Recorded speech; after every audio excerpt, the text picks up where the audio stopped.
सम्माननीय प्रधानमन्त्री, सम्माननीय सभामुख महोदय, यो सुकुम्बासीको विषयमा धेरै कुराहरू आएका छन्। हामीले काठमाडौँ उपत्यकामा रहेका खोला किनारमा जुन एकदमै जोखिमपूर्ण अवस्थामा बस्नु भएको थियो, उहाँहरूलाई चाहिँ अर्को ठाउँ सार्ने काम गरेको हो। हामीले उहाँहरूलाई त्यो हेर्दाखेरि, तपाईँहरूले हेर्दाखेरि त्यो खेदाको अवस्था देखे पनि यो 4 वर्ष अगाडिदेखि नै म स्थानीय सरकारमा हुँदा नै सङ्घ सरकारलाई भनेको कुरा चाहिँ के थियो भन्दाखेरि उहाँहरूलाई त्यहाँबाट स्थानान्तरण गरेर होल्डिङ सेन्टरमा राखेर जो सहीमा सुकुम्बासी हुनुहुन्छ, जसको चाहिँ देशभरि कतै पनि एक दूर जग्गा पनि छैन, एक आना जग्गा पनि छैन, उहाँहरूलाई चाहिँ त्यो जग्गाको व्यवस्थापन नेपाल सरकारले गर्नुपर्छ। त्यो हाम्रो सरकारको र हाम्रो पार्टीको मान्यता हो, त्यो उहाँहरूले पाउनै पर्छ।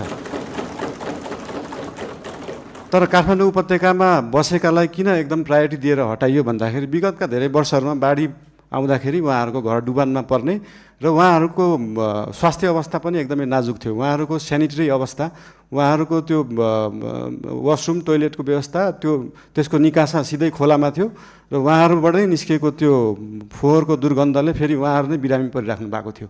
त्यसले गर्दाखेरि उहाँहरू बिरामी पनि परिराख्नु भएको थियो, खोला फोहोर पनि भइरहेको थियो र त्योभन्दा सबैभन्दा ठुलो कुरा चाहिँ उहाँहरूको ज्यान जोखिममा थियो।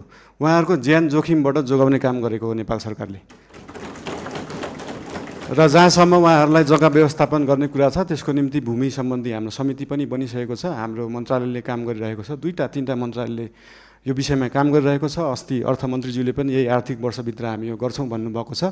यसको लागि जति समय लाग्छ त्यति समय लाग्छ, हतार गरेर हुँदैन। यो चिजलाई चाहिँ जति समय लाग्छ,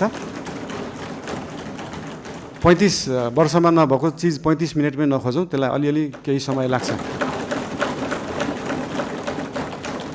र लिपुलेक लिम्पियाधुराको बारेमा उहाँले सोध्नुभयो, अघि पनि भनिसके। यो चाहिँ डिप्लोमेटिक रूपमा टेबल टक। तपाईँहरूलाई एउटा कुरा अचम्म लाग्छ होला, मैले पनि अस्ति प्रधानमन्त्री भएपछि नै थाहा पाएँ, भारतले नेपालको जग्गा मात्रै होइन, नेपालले पनि भारतको जग्गा धेरै ठाउँमा मिचेको रहेछ।